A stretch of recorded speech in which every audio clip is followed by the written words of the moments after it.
Today's 10-Minute Teacher Podcast is sponsored by SmartBrief. Stay tuned at the end of the show to learn how SmartBrief can make reading the news fast and easy, even during the school day. Today we talk to Dr. Alec Couros on spearfishing, citizenship, and lateral reading. This is episode 491. The 10-Minute Teacher Podcast with Vicki Davis. Every weekday, you'll learn powerful, practical ways to be a more remarkable teacher today. How can we nurture effective digital citizenship? Today, we're talking with Dr. Alec Couros about this topic. So, Alec, digital citizenship is a topic that sometimes it feels like we've been talking about forever.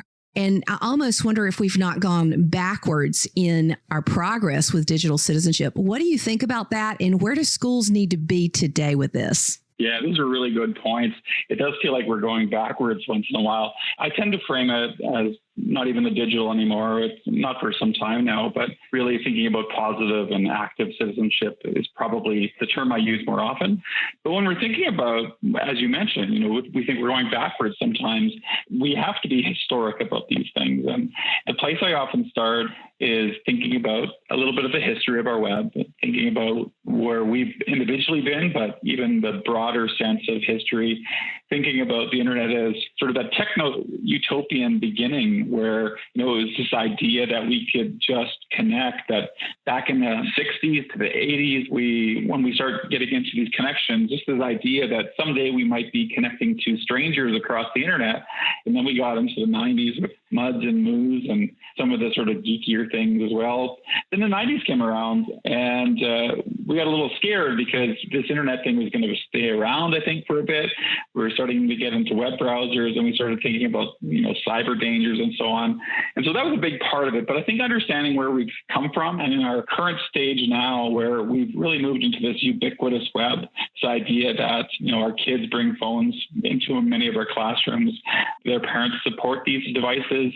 You can't go anywhere without being connected.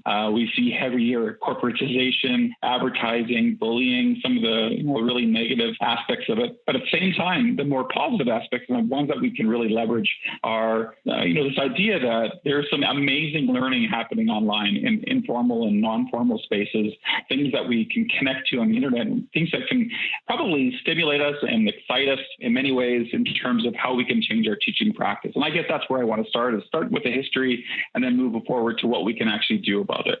The learning is incredible. I have a student in my digital film class who literally started the class knowing more about Adobe Premiere than I do because he has subscribed to all of these channels of all of these editors and filmmakers who are sharing so freely. So you think we start with helping kids build a personal learning network, or where does it start? I think that's a big part of it. And I think even that idea of the personal learning network has changed. It used to be really sort of haphazard, connecting with every single person, without discrimination, that you would learn from sort of generic educators. And back then, when there was only a few of us online, and I remember first connecting with you on, through blogs and Twitter, it was just everyone who was out there was excited to learn. And now I think you can be a bit more picky in terms of who you choose. Like I'm inspired by videos, channels like Smarter Every Day by Destin. I learned so much from not only what he teaches, but the way that he thinks about inquiry, the way that he gets readers excited. And so there's a lot that I can learn from in the delivery, the style.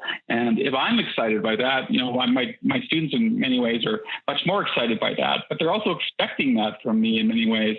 So it's important for us to bump up our game. And so this personal learning network means it's a personal thing. We have to get our kids try to figure out what makes them, excited. What sort of connections do you know as a teacher?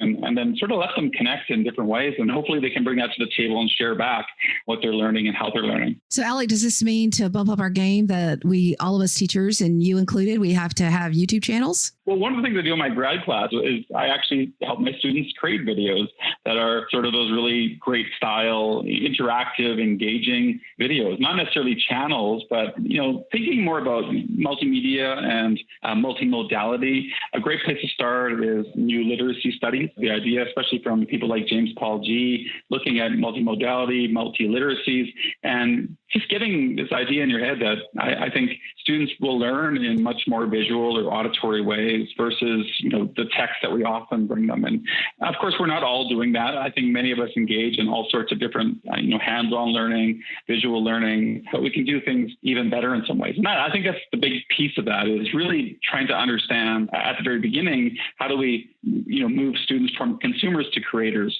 And I think a big part of that is allowing us to do the same. So you've talked about the positive. Is that the first part of the positive, helping the kids move from consumers to creators? And, a lot of us in our classrooms have been having our kids create and share, but it still seems like that's not the norm, doesn't it? It isn't the norm. You're right, because it is a learning curve for teachers. There's no doubt about it. Not all of us can pick it up as quickly.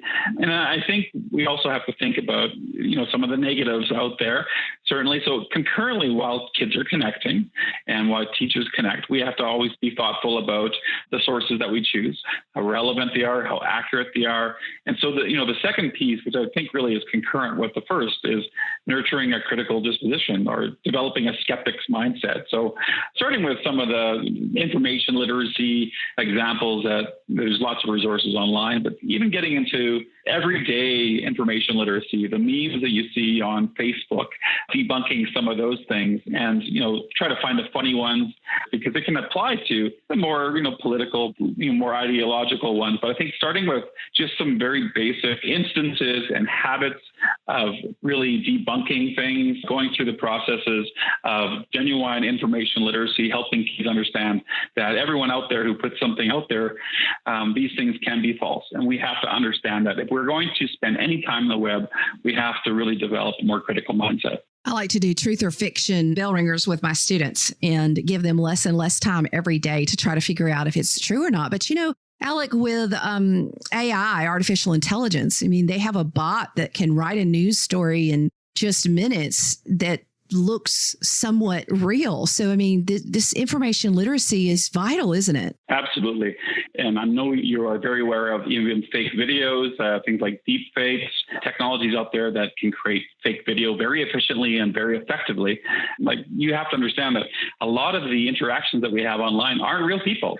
They are swaying belief one way or the other. Many of them are bots. Many of them come from the same accounts or origins. And it's very important to discern what's real and what's true. Part of this is getting at the idea of trust and understanding that there are trusted sources out there. And that's where we start. And it's sort of like, Vicky, I trust you. I've known you for years. I know that if I'm on here, I can trust you. And when I read a newspaper or an article, and there's a concept called lateral reading. It's this idea that ultimately, don't just spend time with the information that you've been given in an article. Spend some time away from that article, just sort of vetting, like, what's the source? What's the source all about? What do other people say about this source?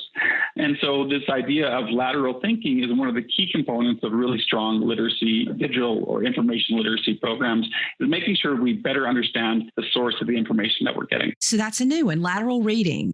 I think a lot of us do that, but there are those who don't. And I think also, admitting that we shared something that was not accurate is important. Are there any other key components as we finish up that you think that we should be teaching students who are going to be successfully literate with determining truth or fiction? One of the key pieces is this idea of being inquisitive, developing curiosity in kids. There's an APA 1990 quote that I always use. The ideal critical thinker is habitually inquisitive, well-informed, trustful of reason, open-minded, flexible, fair-minded in evaluation, honest in facing personal biases, willing to reconsider, diligent in seeking relevant information. There's a lot more, but it's this idea of being focused in inquiry, this idea that you're always trying to learn more about what you're seeing. And that mindset is so important. Hemingway called it the crap detection, which is sort of a different way of looking at it, but really to me it's about being inquisitive and being genuinely curious. If we take on that mindset, that's such a big part of what will make us understand truth to a much greater degree. And I think that's a great place to start. It is. And I do have to mention this. There's some scammers now. They look up who the principal of a school is. I've had a real problem with it this year. And they will create a fake account and they will send a really brief email to all of the teachers that says, "Do you have a second?"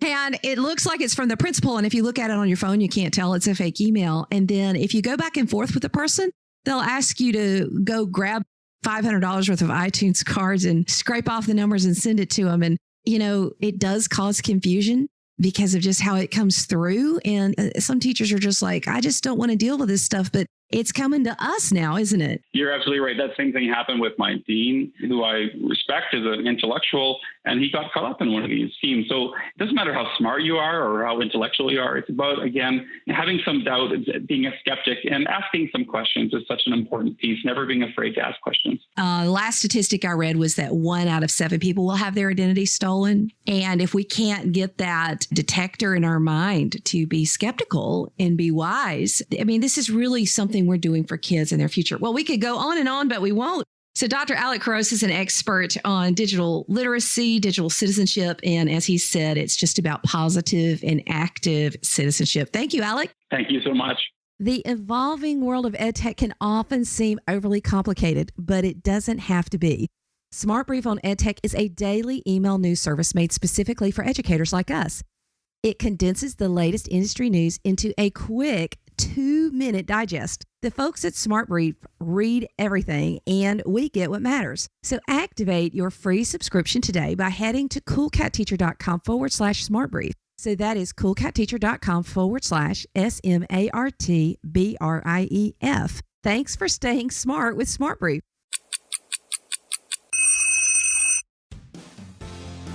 Thank you for listening to the 10-Minute Teacher Podcast. You can download the show notes and see the archive at coolcatteacher.com/podcast. Never stop learning.